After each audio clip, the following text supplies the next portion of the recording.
dear students, welcome to my class. Today I am going to pick up the second story from the chapter Memories of Childhood, and this story is written by Bama. Please let me tell you a few lines about Bama. Bama is a Tamil Dalit writer. She belongs to a Dalit Christian family and she was born in 1958. And Bama is a famous writer in India. Mostly she is known for her autobiography Korokku and her short stories. And her autobiography Korokku was published in 1992, and it created sensation to a level that she was ostracized from her place. Because she highlighted some bitter truths, or she unveiled some bitter truths in her autobiography Korokku, because since her childhood she faced discrimination and oppression from the high class people and prejudice. She has seen the prejudice of the high class people towards the Dalit community. Being a Dalit writer, she wrote these experiences in her autobiography Korokku, and she was boycotted from her place when the novel was published in 1992. And Korokku is an autobiographical novel, and Bama is also known for her short stories. And she writes the novel Korokku autobiography Korokku in Tamil dialect, in Tamil language, incorporating her dialect also. And this story, with two human beings, is taken from her novel Korokku. Korokku means the Palmyra leaves. Palmyra leaves which has sword-like fissures on both sides. Korokku mane hoise tal gosor paat, mane tal gosor patot ki thake boli kise dhar thake duita side ot sword like fissures, aru Bamar jibon tu ki boli kise teneko dhar thaka, mane tor jibon tu teneko jele struggles paise he bilako ki tor hekeni to Korokku naam to loise. It is very symbolic, khub potiki ortho tar meaning ase, mane tor jibon tu he tal gosor pator nisna ki boli kise dhar thaka. And in this story, we two are human beings. Bama recall the childhood story in which she for the first time she experienced what untouchability is and what upper class people think about them. We two are human beings to Bama ki kotha likhise teo childhood enuka eta ghotnar kotha likhise teo mane koise je teo prothom bar babe janisil je oispishota ki aru usoborno manukhine Dalit khini কেনেকৈ জ্ঞান কৰে, কেনেকৈ ভাবে, কেনেকৈ অপমান কৰে আৰু কেনেকৈ ট্ৰিট কৰে, এই দুটাই খুব কম বয়সতে তেওঁৰ অভিজ্ঞতা হৈছিল আৰু সেই অভিজ্ঞতাটোকে তেওঁ ইয়াত লিখিছে উই টু আৰ হিউম্যান বিংছ এই ষ্টৰীটো। এতিয়া আমি আৰু এটা আমি বামাৰ কথাৰ মই দুটা কৈ ল'ব বিচাৰিছোঁ। she remained single through her life. তেওঁ এগৰাকী অবিবাহিত মহিলা, she is a nun, আৰু তেওঁ কৈছে যে I don't believe in the institution marriage. বিবাহ নামৰ অনুষ্ঠানটোত মোৰ কোনো বিশ্বাস নাই বা তেওঁ হয়তো হেৰি নকৰে, আৰু তেওঁ কৈছে যে I don't want to lose my identity and face. তেওঁ ভাবিছে যে বিবাহত মানে তেওঁ বিবাহ পক্ষত আবদ্ধ হ'লে তেওঁ কি হয়, তেওঁ নিজৰ আইডেণ্টিটি বা তেওঁৰ নিজৰ ফেচ মানে তেওঁ হেৰুৱাব। আৰু she writes some essays advocating for the rights of the unmarried women. অবিবাহিত মহিলাসকলৰ অধিকাৰৰ হৈ তেওঁ কিছুমান তেওঁ এছে লিখিছে, তেনেকুৱা তেওঁলোকৰ কি কি অধিকাৰ তেওঁলোকে পাব লাগে এই সম্পৰ্কটো।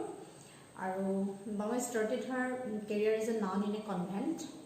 There also she faced discrimination from the other Catholic teachers toward the Dalit teachers and Dalit students.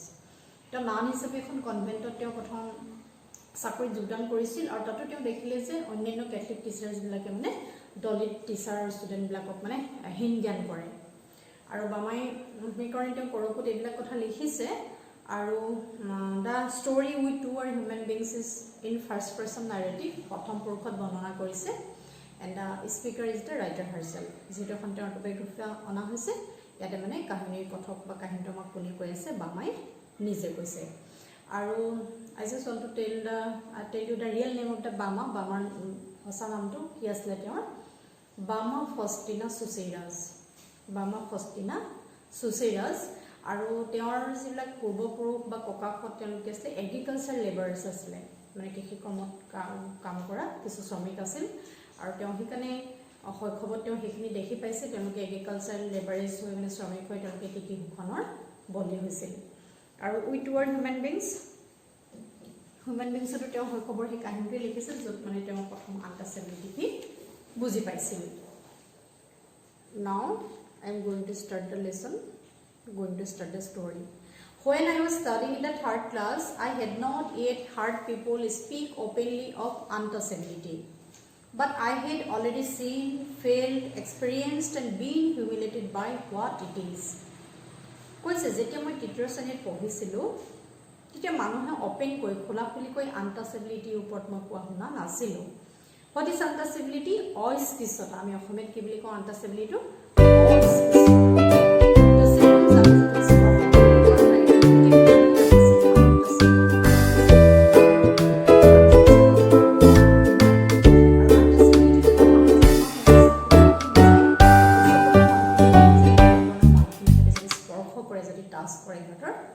যাব বুলি ভাবে আৰু বামাই কৈছে যে এই আনটাচেবিলিটিৰ বিষয়ে খোলাখুলিকৈ কোৱা মই শুনা নাছিলোঁ but I had already seen felt experienced and been humiliated by what it is তাইছে মই শুনা নাছিলোঁ কিন্তু মই শুনা নাছিলোঁ নহয় মই নিজে দেখিছিলোঁ মই অনুভৱ কৰিছিলোঁ মোৰ অভিজ্ঞতা হৈছিল and been humiliated by what it is আৰু মই ইয়াৰ পৰা কি হৈছিল এই সামাজিক সমস্যাটোৰ পৰা কৈছিল অপমানিত হৈছিল humiliated I was walking home from school one day, an old bag hanging from my shoulder. It was actually possible to walk the distance in 10 minutes, but usually it would take me 30 minutes at the very least to reach home. It would take me from half an hour to an hour to dawdle along, watching all the fun and games that were going on, all the entertaining novelties and oddities in the streets, the shops and the bazaar. বামাই কৈছে এদিনাখন মই স্কুলৰ পৰা ঘৰলৈ আহি আছিলোঁ মই যেতিয়া তৃতীয় শ্ৰেণীত পঢ়িছিলোঁ আৰু মোৰ পিঠিত কি আছিল কান্ধত এটা পুৰণি বেগ আৰু তেতিয়া কি বুলি কৈছে তাই সাধাৰণতে মোৰ মানে কি ঘৰ পাবলৈ মোক কিমান সময় লাগে 10 মিনিট লাগে খোজকাঢ়ি যোৱালে কিমান সময় লাগে 10 মিনিট বা Bama takes half an hour to 1 hour কিন্তু বামাই কিমান সময় লগাইছিল আধা ঘণ্টাৰ পৰা 1 ঘণ্টা কিয়নো as a little girl she liked to watch or enjoy the fun and entertainments that were seen on the streets কাৰণ এজনী সৰু ছোৱালী হিচাপে আমাৰ খুব ভাল লাগিছিল ৰাস্তাত যিবিলাক ফান এণ্ড এণ্টাৰটেইনমেণ্ট যিবোৰ ৰং তামাচা দেখে যিবোৰ এণ্টাৰটেইনমেণ্ট দেখে বা যিবোৰ কাহিনী বা ঘটনা দেখে এইবিলাক তাই এনজয় কৰি যাবলৈ তাই কিমান সময় লাগিছিল বুলি কৈছে এইবোৰ ভাল পাইছিল চ' she took half an hour to 1 hour to reach home ঘৰ পাবলৈ তাই কিমান সময় লগাইছিল আধা ঘণ্টাৰ পৰা 1 ঘণ্টা মানে তাই লাহে লাহে দুপিয়ে দুপিয়ে গৈছিল The performing monkey, the snake which the snake charmer kept in his box and displayed from time to time, the cyclist who had not got off his bike for 3 days and who kept pedaling as hard as he could from break of day. The ropey notes that were pinned on his shirt to spur on him, the spinning wheels, the Marietta temple, the huge bell hanging there, the Pongal offerings being cooked in front of the temple, the dried fish stall by the statue of Gandhi, the sweet stall, the stall selling fried snacks and all other shops next to each other, the street light always demonstrating how it could change from blue to violet, the Narikurvaran hunter gypsy with his wild lemur in cages selling needles, clay beads and instruments for clearing out the ears. Oh, I could go on and go on. This thing would pull me to a standstill, not allow me to go any further. It a Bamai market Bordona Corisas explain what kind of fun and oddities she has seen on the streets. Kenokanor Hotonabur Rasta Dehisil, Teokosa the performing monkey, Banderer Nas, the snake charmer, Hapor Khel, and the cyclists are as on cyclists of Dehisil, Ziman at any din hurricane cycle upon Omainai, or Town Dimit Kikislam, Poisamala, Katirisil.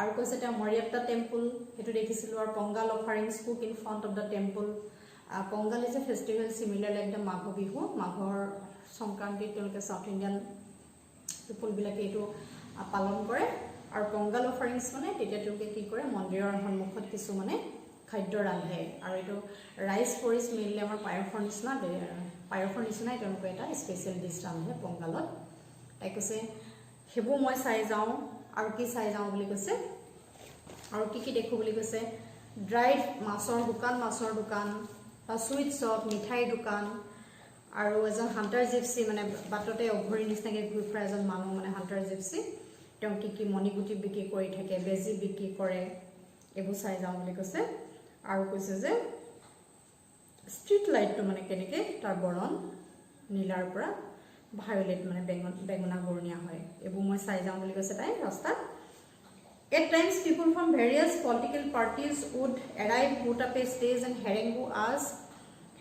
us through their mics. Then there might be a street play, a puppet show, a no magic, no miracle stunt performance. All this would happen from time to time. But almost certainly there would be some entertainment or other going on. এতিয়া বামাই কৈছে কেতিয়াবা political পাৰ্টিজবিলাকে এটা stage বনাই খন্তেকতে হেৰি ভাষণ দিয়ে আৰু সিহঁতক ক্ষুদ্ৰ ভাষণবিলাকে আমাক কি কৰে অশান্তি দিয়ে বুলি কৈছে আৰু কেতিয়াবা কেতিয়াবা কি দেখে ষ্ট্ৰীট প্লে বাটৰ নাট বা পাপেট শ্ব' পুতলা নাচ বা কেতিয়াবা ন' মেজিক ন' মিৰাকল ষ্টাণ্ট পাৰফৰ্মেঞ্চ কিছুমান এনেকুৱা পাৰফৰ্মেঞ্চ থাকে মেজিকো নালাগে মিৰাকল যেনো নালাগে আৰু all this happen from time to time এনেকুৱা ঘটনা মানে দেখিয়ে থাকে এনেকুৱাবোৰ ৰাস্তাত আৰু কেতিয়াবা বুলি কৈছে মানে অলৱেজ দেয়াৰ উইল বি চাম এণ্টাৰটেইনমেণ্ট সদায় ৰাস্তাত কিবা এটা নহয় কিবা তেনেকুৱা এণ্টাৰটেইনমেণ্ট থাকে আৰু অল দিছ মানে attract the attention of Bama because she was a little girl. She was studying in the 3rd standard. তৃতীয় শ্ৰেণীত পঢ়া এজনী সৰু ছোৱালী আৰু এইবিলাকে তাইক আকৰ্ষণ কৰিছিল আৰু এইবিলাক কি কৰে তাই উপভোগ কৰি মানে দিনটোত তাই এইবিলাক উপভোগ কৰি বিদ্যালয়ৰ পৰা আহোঁতে ঘৰলৈ ইমান সময় লগায় and all these entertainments are very common in any South Indian village or city. মই যিখিনি ইয়াত তেওঁ বৰ্ণনা কৰিছে সাউথ ইণ্ডিয়ান এখন গাঁও দক্ষিণ ভাৰতৰ এখন গাঁও বা চহৰত খুবেই মানে কমন হয় তোমালোকে নিজেও গ'লে দেখিবাই তেনেকুৱা আৰু ড্ৰাইড ফিছ তেওঁলোকৰ শুকান মাছৰ বজাৰ থাকে চুইট শ্বপ আৰু স্নেক্স বিভিন্ন ধৰণৰ চিপছ জাতীয় বিক্ৰী কৰা দোকানবিলাক এনেকুৱা বুলি কৈছে আৰু ষ্ট্ৰীট প্লে বাটৰ নাট আৰু কি বুলি কৈছে পুতলা নাচ খুব কমন তাত আৰু বামাই বুলি কৈছে এইখিনি চাই যাওঁতে মোৰ কিমান সময় লাগে আধা ঘণ্টাৰ পৰা 1 ঘণ্টা লাগে ছাত্ৰ ছাত্ৰীসকল নেক্সট পাৰ্টটো মই নেক্সট ক্লাছত কণ্টিনিউ কৰিম Please read the text at home and thank you for watching my channel.